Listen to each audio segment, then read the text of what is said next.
Shalom y bienvenidos a Vía Haftaj Israel, una frase hebrea que significa amarás a Israel. Esperamos que se queden con nosotros, ya que nuestro maestro, el Dr. Baruch, nos compartirá una enseñanza expositiva de la Biblia. El Dr. Baruch es profesor titular del Instituto Zera Abraham, con sede en Israel. Aunque todos los cursos en el instituto se imparten en hebreo, el Dr. Baruch se complace en compartir esta enseñanza en inglés con doblaje al español. Para más información, visítenos en amarasaisrael.org o descargue nuestra aplicación móvil Mi Estudio Bíblico. Aquí está Baruch y la lección de hoy. Es emocionante conocer la gracia de Dios.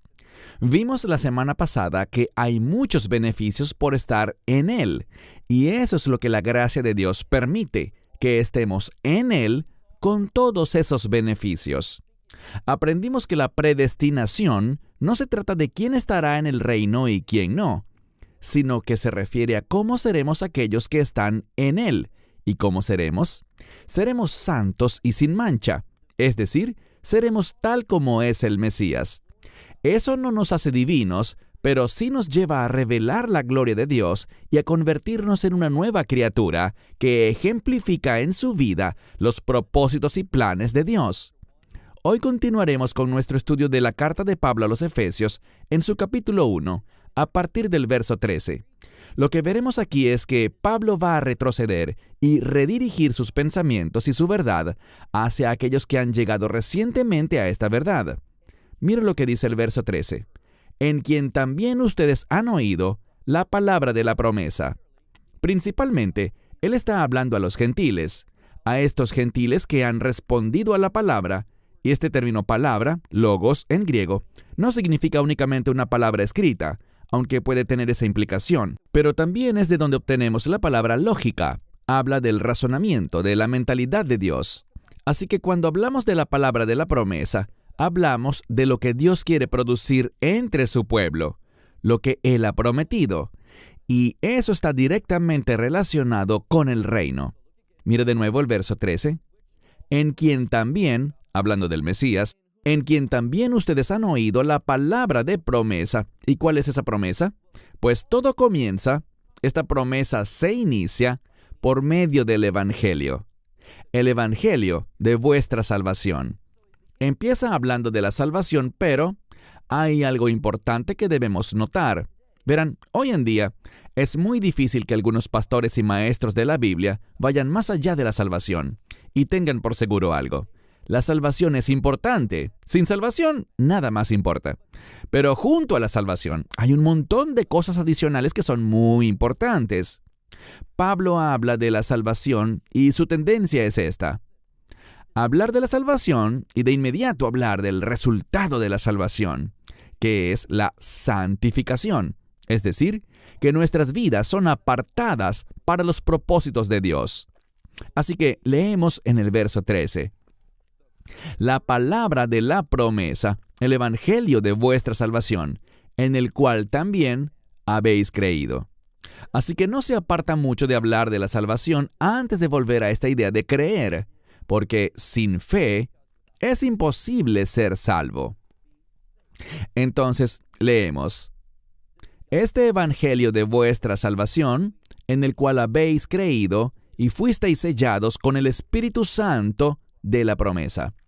Bien, esta es la segunda vez que vemos a Pablo hablando de una promesa. Y si vienes de un trasfondo judío, la promesa está relacionada con el pacto. Así que todas estas promesas no son algo acerca de lo cual debamos simplemente adivinar. No tenemos que adivinar, Dios es muy específico. Podemos mirar todos los pactos y ver lo que Dios ha prometido, lo que Él va a producir. Pero todas estas promesas apuntan a un lugar y ese es el reino de Dios. Lo veremos dentro de unos momentos. Así que hemos sido sellados con el Espíritu Santo de la promesa, verso 14, el cual es, y esta es la palabra hebrea que simplemente se traduce al griego con el término eravón, que significa la garantía. Recordarán que durante nuestro estudio del libro de Jonás, vimos el mensaje que él compartió al pueblo de Nínive. Allí él proclamó el juicio que vendría, sin ninguna promesa ni posibilidad de escapar, pero ellos, sin embargo, buscaron a Dios y pusieron su esperanza en su gracia. Esa no es nuestra situación, porque el mensaje de Dios aquí es una promesa. ¿Qué va incluido en este mensaje? Una promesa, una que Él garantiza. ¿Y cuál es la garantía? Mejor aún, deberíamos decir, ¿quién es la garantía? Y es el Espíritu Santo. Él garantiza las promesas de Dios, el cual es, y aquí está en masculino, quien es la garantía de nuestra herencia. Y luego dice, para redención. ¿Por qué menciona esto? Es la segunda vez que habla de redención. ¿Y qué aprendimos de la redención anteriormente? La redención tiene que ver con llegar a convertirnos en posesión de Dios. Dios se hace responsable. Él nos posee. Y eso es lo que Él quiere que entendamos. El hecho de que Dios sea nuestro dueño está garantizado si tenemos al Espíritu Santo en nuestra vida. Y el Espíritu Santo es el resultado de la salvación. Entonces, ¿por qué es tan importante esta redención? Porque yo me convierto en una posesión, como hemos dicho ya, a través de la sangre del Mesías, una posesión adquirida por Dios. Y por lo tanto, yo tengo algo que muchos pretenden negar, pero es la verdad. Tengo seguridad eterna. ¿Por qué? Porque Dios es mi dueño. Y una vez que el pacto es sellado, Él promete que nunca me dejará ni me abandonará. Podemos referirnos al libro de Romanos, donde Pablo dice, esta seguridad se ve en la fidelidad de Dios en su pacto con Israel. Ahora, individualmente, aquellos que no acepten ese pacto, quienes no ejerzan la fe, se perderán, pero Israel como un cuerpo será salvo. Y de la misma manera que Israel verá cumplidas esas promesas, podemos estar seguros de que nuestra promesa de salvación, nuestra promesa de vida eterna en el reino, Dios no la abandonará. No la olvidará, no se le escapará de las manos. Tenemos seguridad eterna en Él. Así que leemos en el verso 14, el cual es la garantía, el Espíritu Santo, de nuestra herencia, para redención, y luego usa otro término, uno diferente, que significa lo mismo, una posesión, un bien adquirido, para la alabanza de su gloria. ¿Por qué insiste en eso? Es la tercera vez que dice para alabanza de su gloria. El hecho de que yo, un pecador, alguien que estaba involucrado en toda clase de cosas que no debemos hacer, el hecho de que yo pueda llegar a ser posesión adquirida por Dios, que Él haga morar su nombre en mí, que Él se asocie conmigo y yo con Él. En esta relación de pacto, todo eso produce una cosa, la alabanza ¿de qué? De su gloria. Es decir, su presencia se ve en nosotros y eso es algo glorioso, algo digno de alabanza. Verso 15. Por esta causa, esto es lo que dice, por esta causa yo también habiendo oído. Y lo que dice es, todo esto que Él ha estado revelando sobre la redención, sobre nuestra herencia, sobre la obra del Espíritu Santo, sobre nosotros siendo salvos y santificados, Pablo dice, habiendo oído también de vuestra fe, de vuestra respuesta a Él, por el señorío del Mesías Yeshua, y el amor que tenéis por todos los santos. Esto es muy importante porque anteriormente, en el capítulo 1, vimos que esto sucedió, esta gracia fue resultado del amor de Dios. Y ahora vemos que ese mismo amor se transfiere, no solo permanece en Yeshua, sino que se transfiere a nosotros para otros. Y eso es lo que, como aprendimos antes, le hacía falta a Jonás. Él había llegado a creer que Dios existe, pero no había recibido ese amor del Evangelio, esa gracia que produce transformación.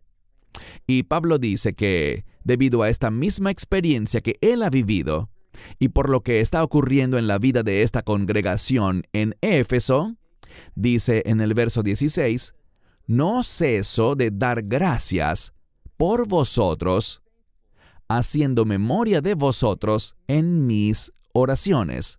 Verso 17. A fin de que el Dios de nuestro Señor, el Mesías Yeshua, el Padre de Gloria. ¿Y por qué usa este término el Padre de Gloria? Porque quiere que entendamos que la fuente, la manifestación de la gloria de Dios ocurre a causa de Dios en nosotros. No es algo que sucede por quienes somos, sino por quienes llegamos a ser. Nos convertimos, piensa en esto, nos convertimos en hijos del Dios viviente. Imagina eso. Nos convertimos en posesión comprada por un Dios santo. Y por tal razón leemos en el verso 17, para que el Dios de nuestro Señor el Mesías Yeshua, el Padre de gloria, les dé a ustedes un espíritu de sabiduría y de revelación en el conocimiento de Él. Ahora, esta es la segunda vez que Pablo ha hablado de esto en este primer capítulo, de esta sabiduría y de este entendimiento. Aquí usa una palabra diferente, revelación. Esto simplemente busca subrayar lo que ya aprendimos, y eso es que no somos salvos únicamente con el propósito de entrar al reino, ya sea cuando muramos o cuando ese reino venga, sino que Dios nos equipa con sabiduría. Dios quiere comenzar a obrar en nuestra vida revelando verdad espiritual. ¿Para qué? Para que podamos manifestar su gloria. Entendamos que, bíblicamente hablando, hay una conexión entre la gloria de Dios y el poder de Dios. Cuando la gloria de Dios se manifiesta, el poder de Dios entra en acción en tus circunstancias. Estoy pensando en las muchas veces que la Escritura habla de la gloria de Dios manifestándose, ya sea en el tabernáculo o en el templo. Por ejemplo, cuando Salomón dedicó ese primer templo, y los sacerdotes quisieron entrar al santuario y servir a Dios. Pero, ¿cuál fue el resultado? No pudieron. ¿Por qué? Porque la gloria de Dios había llenado ese lugar. Cuando la gloria de Dios se manifiesta, Dios está obrando en la situación y su pueblo se convierte en receptor de cosas grandiosas. Dios está actuando en nuestra vida. Pasemos, por favor, al verso 18. De nuevo, la salvación no es el objetivo final. La salvación es fundamental, es el comienzo. ¿Y por qué lo digo? Verso 18. Iluminando los ojos de... Muchas Biblias dirán entendimiento. Esa es la palabra cardía. ¿Qué es cardía? Bueno, es el corazón. El corazón, bíblicamente hablando, no es este órgano que bombea sangre. Es más que eso. El corazón representa nuestro proceso de pensamientos. Lo que Dios quiere es que a través de la experiencia de salvación, a través de la gloria de Dios manifestada en una situación, también haya iluminación de su verdad espiritual. Y esa verdad nos transforma, nos cambia. Por eso leemos en el verso 18, que ilumine los ojos de vuestro corazón, que tengan iluminación en su proceso de pensamiento, para que puedan ver las cosas de manera diferente, que se relacionen con las cosas de una manera muy diferente, que sea iluminado el corazón o los ojos de vuestro corazón para su entendimiento, el cual es la esperanza, aquí está, de vuestro llamado. Eso es algo en lo que muchas veces fallamos al pensar. Quiero decir, estábamos perdidos pero luego somos salvos y decimos, ¡excelente! Ahora tengo un lugar seguro en el reino de Dios. Y no solo eso, hay bendiciones. Y comenzamos a pensar en que Dios nos bendiga, en que ahora podemos orar de una manera eficaz, porque estamos seguros que Dios oye nuestras oraciones. Y recuerden la palabra oír. Dios puede escuchar las oraciones de cualquiera. Él puede responder a las oraciones de cualquiera. Pero para el creyente, nuestra vida de oración está en una mejor posición, porque Dios no tiene que oír, es decir, responder, la oración del no regenerado. Dios puede ignorarla. ¿La escucha? Sí, pero no está obligado a responder. Pero para quienes tienen una relación de pacto, aquellos que se han convertido en una posesión comprada, que le pertenecemos a Él, Dios se hace responsable. Es decir, Él lleva a cabo su voluntad, sus propósitos en nuestra vida. Por eso leemos en este pasaje de la Escritura que Él quiere darnos a conocer cuál es la esperanza de su llamado. Bien, ¿con qué dije antes que se relaciona la esperanza bíblicamente hablando? Con la promesa. Y la palabra que con frecuencia olvidamos es la palabra llamado. Una y otra vez en este pasaje de la Escritura, Pablo no mira la salvación como alguna realidad futura, alguna esperanza que tenemos de dejar este mundo algún día y entrar al reino. Eso no es lo que Pablo enfatiza. Pablo enfatiza que uno de los resultados de la salvación es recibir un llamado en nuestra vida. Y noten la terminología que usa este verso. ¿Qué es lo que Dios quiere dar a conocer? Mira a mitad del verso 18. ¿Cuál es la esperanza de su llamado? Esperanza es igual a promesa. Lo que Él está tratando de enseñarnos es que a menos de que esté caminando en obediencia al llamado de mi vida, no voy a experimentar esa promesa. Realmente no estoy en una posición esperanzadora porque estas promesas, esta esperanza segura, solo está arraigada en su llamado para la vida del creyente. Versículo 18 a la mitad. ¿Y cuál es la abundancia? ¿Cuáles son las riquezas? Es realmente lo que significa esta palabra plutos. ¿Cuáles las riquezas de su gloria, de su herencia? ¿Entre quién? Entre los santos. Entonces, ¿por qué habla ahora de esta herencia? Entiende cómo la Escritura funciona en conjunto. Él estaba hablando antes, en este mismo verso, sobre el llamado que tenemos. Un llamado que, si lo seguimos, nos hará receptores de su promesa. Y esas promesas, ¿dónde se encuentran finalmente en su plena medida? En el reino. Por eso es que se habla de esta herencia, porque en última instancia, nuestra herencia no está en este mundo, ni es de este mundo. De hecho, vamos a ver que en el próximo capítulo, aquellos que están en él, los que han sido apartados, los que están caminando en su llamado, esos serán vistos como forasteros, extranjeros y peregrinos en este mundo. Porque nuestro corazón, ¿dónde estará? Como veremos en el capítulo 3, estará sentado en los cielos, en los lugares celestiales. Allí están nuestros pensamientos. Y por eso dice, verso 19, ¿y cuál la supereminente grandeza? Esa palabra para supereminente significa lanzar más allá, por encima de lo que uno es capaz de hacer. Esa supereminente grandeza de su poder para nosotros. No te pierdas esto. Este poder que sobrepasa cualquier cosa que podamos imaginar, está allí. ¿Para quiénes? Para nosotros. Esta supereminente grandeza de su poder para nosotros. ¿Quiénes somos nosotros? Aquellos que estamos creyendo. Dice, según el dominio de su poderosa fuerza. Bien, lo que está diciendo aquí es esto. Y cada palabra tiene una implicación significativa.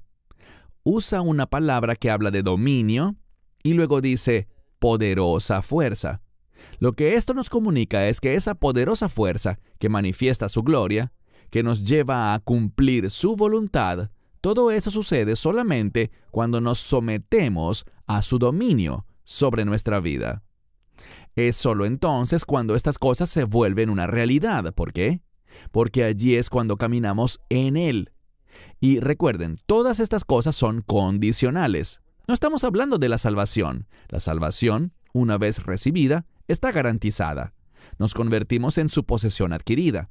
Pero el resultado de su poder, el resultado de ser receptores de su promesa, de estas cosas buenas, de estas bendiciones, está vinculado a que caminemos en Él, sometiéndonos a su poder, lo cual hace que esto se lleve a cabo y lo hace realidad en nuestra vida. Pasemos al verso 20. ¿En quien qué? Dice aquí, en quien obró en el Mesías. Así que todas estas cosas se hacen, son logradas, son obradas en el Mesías. Él obró en el Mesías, habiéndole resucitado de entre los muertos y sentándole a su diestra en los cielos. Ahora, ¿por qué se dice todo esto? Porque estas cosas están todas relacionadas con la verdad celestial. Sobre la verdad celestial que aprendimos, cielo es sinónimo de reino. Dios quiere traer todo esto a nuestra vida con el propósito de que reflejemos el reino de Dios. Y por eso, Él habla de esto de una manera muy segura. Pasemos al verso 21. Dice, sobre todo principado y autoridad y poder. Y la palabra es señorío. Y sobre todo nombre que se puede nombrar. Esto debería emocionarte porque todas estas cosas son verdad. Y lo que debemos entender es esto. Estamos en este siglo, estamos en un mundo y hay una oposición. Hay principados, hay gobernadores, hay señoríos, como dice aquí. Todas las cosas que se pueden nombrar están allí. ¿Y qué más dice? Que este poder que podemos tener, verso 21, leemos en el verso 21, estas cosas están por encima de eso, lo sobrepasan, significando que seremos más que vencedores en el Mesías. Segunda parte del verso 21. Y no solo en este siglo, sino también en el siglo venidero. Es decir, todas estas cosas apuntan a lo que Dios quiere hacer para traer su reino. Es decir, lo que logramos, esas promesas que alcanzamos mediante obediencia, van a materializarse ¿dónde? El resultado de ellas, sus implicaciones, no son solo para este siglo, sino también para la era venidera. Verso 22. ¿Y qué hará Él? Bueno, mira en el verso 22, que Él está enseñando, está dando un ejemplo de lo que quiere que entendamos. Porque todas las cosas, dice, todas las cosas las sometió bajo sus pies. Sus pies es una expresión en la cultura hebrea. Poner algo bajo el pie significa victoria. Tiene que ver con dominar y producir una victoria. Dios va a dominar, Él tendrá la victoria sobre todas las cosas. ¿Por qué lo dice? Lo dice justo por lo que nos acaba de revelar. Este poder de victoria sobre todas las cosas está disponible para nosotros. Él lo va a hacer, lo hará en el establecimiento de su reino, y somos llamados a vivir hoy ese carácter de reino y a caminar hoy en ese poder de reino. Ese es el resultado de una experiencia de salvación. El problema es que a veces pensamos que la salvación solo se limita a, bueno, estoy feliz de que cuando me muera voy a ir al cielo. Eso es verdad, pero así te privas de conocer el poder de Dios, de ser un instrumento del Espíritu Santo en esta era. Mira de nuevo el versículo 22. Y sometió todas las cosas bajo sus pies, y lo dio por cabeza sobre toda, y luego dice, eclesia. Bien, les mencioné que hablaríamos de esta palabra, iglesia, porque la mayoría de la gente solo piensa en ella como una asamblea, una congregación, pero es una palabra muy rica. Esta palabra para iglesia es la palabra eclesia, que significa los llamados afuera. Está directamente ligada a Abraham. Cuando Abraham recibió ese llamado de salir de su cultura, de su ambiente, incluso lejos de su familia, hacia un lugar donde Dios lo iba a llamar y a usar, esto es lo mismo que nos está diciendo a nosotros, que Dios nos ha llamado a una nueva realidad. Es algo que en el próximo capítulo se va a definir como un misterio. Y finalmente, el verso 23 dice, la cual es su cuerpo. Bien, hay una relación entre ser llamados afuera y su cuerpo. ¿Qué quiero decir? Que todo el propósito de ser llamados afuera es para ser usados por Él. ¿Recuerdan cuando dice que nos convertimos en su posesión comprada? Eso quiere decir que Dios quiere usarnos y por lo tanto somos su cuerpo. Ya no somos gobernados por el pecado, debido a la obra del enemigo, sino que ahora hemos sido liberados para convertirnos en el cuerpo del Mesías y para usar este poder con el que reflejamos la verdad del reino. Verso 23, la cual es su cuerpo, y quiero cerrar con el final del verso 22, el final del capítulo 1, donde vemos una expresión extraña. Si revisas varias traducciones, notarás que la traducen de manera diferente. Es confuso. Lo traduciré literalmente y luego veremos cuál es su verdadero significado. Verso 23. La cual es su cuerpo, para que la plenitud de todas las cosas, en todo, esté completa. ¿De qué está hablando? Bueno, la mejor manera de entenderlo es a través de un verso de la Escritura que se recita en el judaísmo 3 veces al día. Hay una oración especial en la que testificamos y tenemos que ponernos de pie para decir esta oración. Se llama la Shmone Esrei, que significa 18. 18 es sinónimo de vida en el judaísmo. También se llama la oración de la Amidá, estar de pie, testificar. Y en esta oración decimos, Kadosh, Kadosh, Kadosh, Hashem Tsebaot, Meleiko Haaretz Kevodó, que significa Santo, santo, santo es el Señor de las huestes. Usa este término para huestes o ejércitos, afirmando que es un Dios poderoso, el Dios de los ejércitos celestiales. Y luego dice, toda la tierra está llena de su gloria.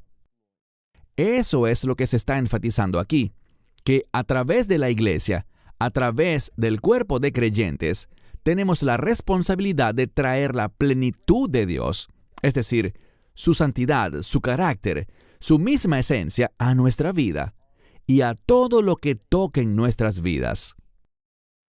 Espero que notes que cuando Pablo está hablando aquí acerca del creyente, y acerca de la salvación, y acerca de la fe, y acerca de la gracia de Dios, es para confrontarnos a nosotros a ser sus siervos, para que seamos usados por Él como instrumentos suyos para producir un gran cambio en el mundo. Hay razones por las que esta epístola a los Efesios es muy necesaria hoy en día. Tiene firmes raíces teológicas. Está establecida por ciertos principios que solo manifiesta el judaísmo, es decir, verdades bíblicas que se hallan en el Antiguo Testamento. Cuando dejamos esto a un lado y no entendemos la perspectiva desde la cual Pablo nos está escribiendo, ¿cuál será el resultado? Que nos perderemos de lo que Dios quiere hacer con nuestra vida. Pablo está emocionado. Él compartirá muchas cosas nuevas con esta congregación sobre la razón por la que está emocionado, ya que han llegado a ser creyentes. Pablo conoce el resultado de la fe, y él sabe que no se trata solamente de que cuando muramos vayamos al reino de Dios, sino que es mucho más que eso. Es una oportunidad para ser usados por Dios, para ser sus siervos fieles, para hacer la obra espiritual, la obra del reino, y producir así un cambio en las personas. Cuando pasemos al capítulo 2, vamos a ver una gran transformación que va a suceder. Pablo terminó este primer capítulo con la palabra eclesia, los que son llamados afuera, la iglesia. Y lo que va a hacer en el capítulo 2 es definir quién compone esta congregación, quiénes son estas personas que han sido llamadas afuera, cómo deberíamos entenderlas y cómo operan ellos en este mundo. Cuando fallamos en comprender estos principios, el resultado es que no habrá realmente un resultado. Dios no se va a mover. Cuando fallamos al entender la verdad teológica, cuando ignoramos las doctrinas bíblicas, eso nos deja vacíos. Nos priva de la estructura que requerimos para entender la vida que Él nos llama a vivir.